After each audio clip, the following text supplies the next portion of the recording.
খুতবাও দিতে আসা সম্ভব হয়নি, কিন্তু আজকে আল্লাহ কবুল করেছেন। জোরে বলি আলহামদুলিল্লাহ। আমি আপনাদের সাথে মাগরিবের জামাতে শরীক ছিলাম, আলহামদুলিল্লাহ সময় মতো আসার চেষ্টা করেছি। ভূমিকায় সময় নেব না, সরাসরি মূল আলোচনায় চলে আসবো ইনশাআল্লাহ। আমি বিনয়ের সাথে অনুরোধ করব, আজকের আলোচনা শুনে মনে রেখে আল্লাহ পাক আমল করার তৌফিক দিন, বলি আমিন।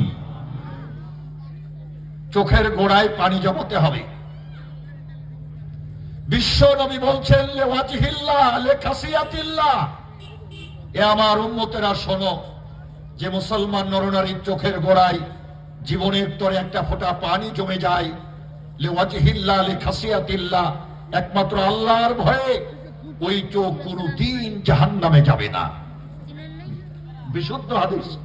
ওই চোখ কোনদিন জাহান্নামে যাবে না, ওই চোখ কোনদিন জাহান্নামে যাবে না, ওই চোখ কোনদিন জাহান্নামে যাবে না। লিওয়াজহিল্লাহ লিখাসিয়াতিল্লাহ, যে চোখ দিয়ে আল্লাহর ভয়ে পানি বাড়ায়। আজকে চোখের গোড়ায় পানি জমাতে হবে, জোরে বলি ইনশাআল্লাহ। আর একটা হাদিস শোনাই। বিশ্ব নবী বলছেন, কিয়ামতের মাঠে, বিচারের মাঠে, যেদিন আল্লাহর রহমতের ছায়া ছাড়া কোনো ছায়া থাকবে না, সেদিন 7 প্রকার মানুষকে আল্লাহ রহমতের ছায়ায় স্থান দেবেন। তার মধ্যে এক প্রকার হলো ওয়ারাজুলুন যাকারাল্লাহ খালিয়াম ফাফাজাত আইনাহু, মুত্তাফাকুন আলাইহি, বুখারী মুসলিমের হাদিস। যার চোখ দিয়ে আল্লাহর ভয়ে পানি বাড়িয়েছে, রাসূল বললেন ওই চোখ জাহান্নামে যাবে না।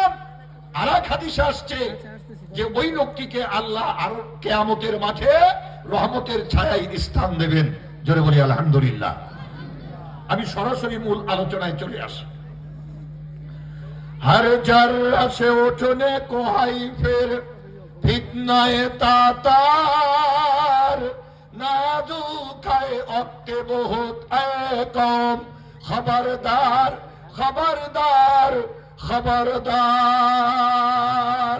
फिर गाना ओ बाजे में लोग हो गए मशगूल, मिलता नहीं इस कुरान का अब भी कोई खरीदार, नाजू खाए वक्ते बहुत ऐ कौम, खबरदार खबरदार खबरदार। लिल्लाह तकबीर,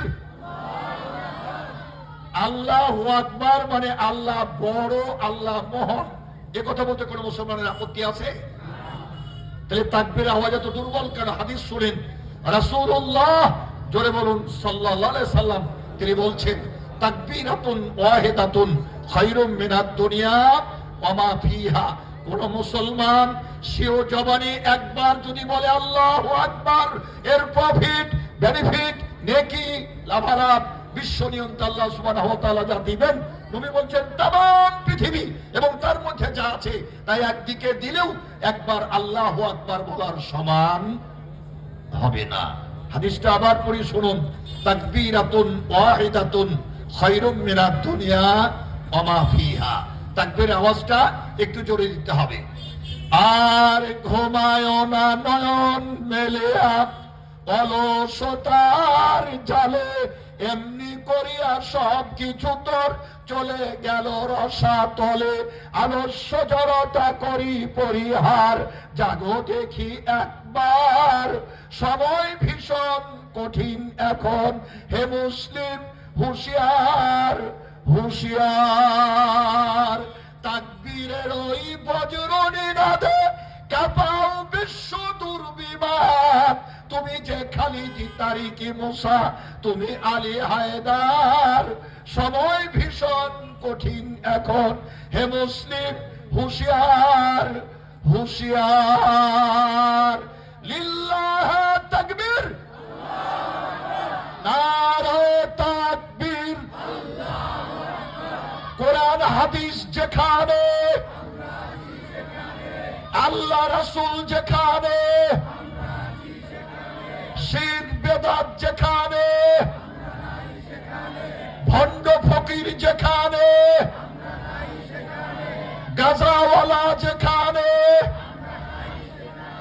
লিল্লাহে নারায়ে তাকবীর। মাশাআল্লাহ, জোরে সোরে বলি আলহামদুলিল্লাহ। আমি আপনাদের খিদমতে মহান আল্লাহর শাশ্বত বিধান মহাগ্রন্থ আল কোরআনের সূরা নিসা এর 36 নম্বর আয়াত প্রথমত পেশ করেছি।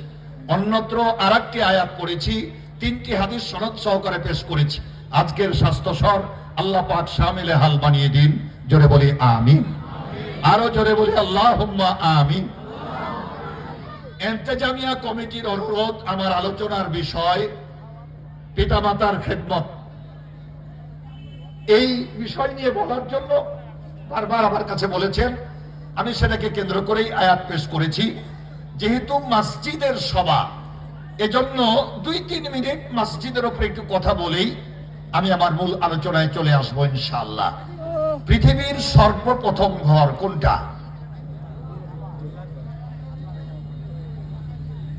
মসজিদ। হ্যাঁ, কাবা ঘর। আলহামদুলিল্লাহ, মসজিদ তো সকলের মসজিদ আল্লাহর ঘর। খানায়ে কাবা, হারাম শরীফ, বাইতুল্লাহ, যে ঘর আমরা তওয়াফ করি, যেটি আমাদের কিবলা, এটি হলো পৃথিবীর প্রথম ঘর। দলিল বাজে কথা বলে আলোচনা করি না, আল্লাহর কালাম, রাসূলের হাদিস ছাড়া। লিসেন টু মি, মনোযোগের সাথে শুনুন, অনুধাবন করতে পারবেন ইনশাআল্লাহ। আল্লাহ বলেন, ইন্না আউয়ালা বাইতিন উজিআ লিন-নাসি লাল্লাযী বিবাক্কাতা মুবারাকান। আল্লাহ বলছেন, নিশ্চয় পৃথিবীর সর্বপ্রথম ঘর, মক্কার অপর নাম কোরআনে আল্লাহ বলছেন পাক্কা, কাবা ঘর। ইন্না আউয়ালা বাইতিন উজিআ লিন-নাসি লাল্লাযী বিবাক্কাতা মুবারাকান। তাহলে আমরা জানলাম পৃথিবীর সর্বপ্রথম ঘর খানায়ে কাবা, হারাম শরীফ, বাইতুল্লাহ। সাহাবারা জিজ্ঞেস করলেন, ইয়া রাসূলুল্লাহ, এই পৃথিবীতে 2 নম্বর ঘর কোনটা? আল্লাহ রাসূল বললেন, মসজিদুল আকসা, জেরুজালেমের মসজিদ, এটা মুসলমানদের জায়গা, এটা 2 নম্বর পৃথিবীতে ঘর। সাহাবারা আবার জিজ্ঞেস করলেন, ব্যবধান কত বছর? কাবা ঘর নির্মাণের কত বছর পর নির্মিত হয়েছিল মসজিদুল আকসা? নবীজি বললেন 40 বছর। জানেন কত বছর? 40 বছর।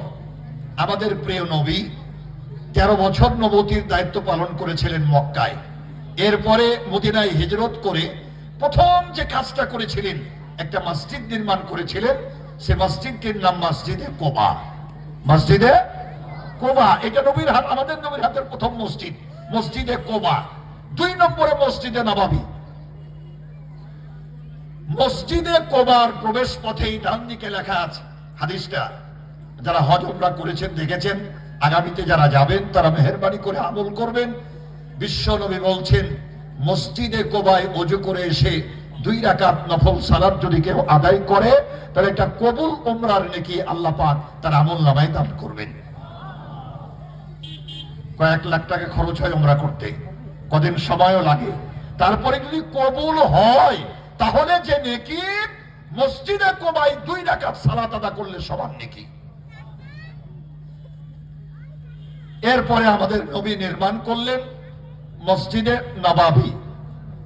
মদিনায় হিজরত করে 16-17 মাস প্রায় আল্লাহ রাসূল মসজিদুল আকসাকে কিবলা করে সালাত আদা করতেন, আর মাঝে মাঝে আকাশের দিকে চাইতেন। কোরআন শোনেন, আল্লাহ বলছেন, কাদ নারা তাকাল্লুবা ওয়াজহিকা ফিস সামা।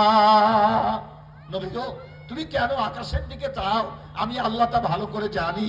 ফাসফাল্লি ওয়াজহিকা সাতরাল মসজিদুল হারাম, তোমার মুখটাকে মসজিদুল হারামের দিকে ফিরিয়ে নাও। কিবলা পরিবর্তন হয়ে গেল।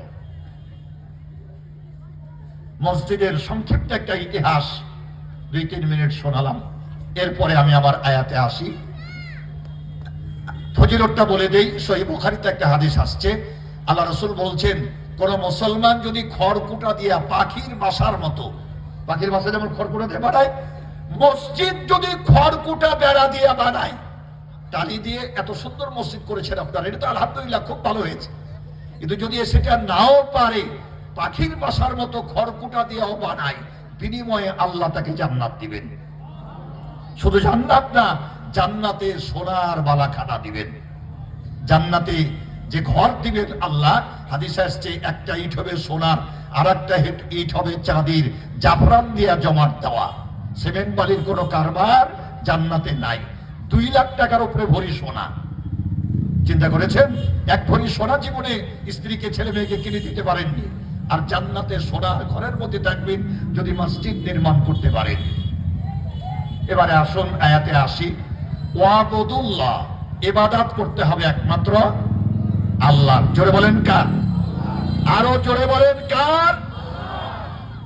ওয়াবুদুল্লাহ ওয়ালা তুশরিকু বিহি শাইআন, কখনো আল্লাহর সাথে কোনো অবস্থাতেই শিরকের পাপ করা যাবে না। ওয়াবিল ওয়ালিদাইনে ইহসানা, ইহসান করতে হবে পিতা ও মাতার। এই জাতীয় আয়াত আমি কয়েকটা কোরআন থেকে শোনাই। এটি হলো সূরা নিসা 36 নম্বর আয়াত। একই কথা আল্লাহ কোরআনে সূরা বনী ইসরাঈলের 23 নম্বর আয়াত আল্লাহ বলছেন, ওয়াকাযা রাব্বুকা আল্লা তা'বুদু ইল্লা ইয়্যাহু ওয়া বিল ওয়ালিদাইনি ইহসানা।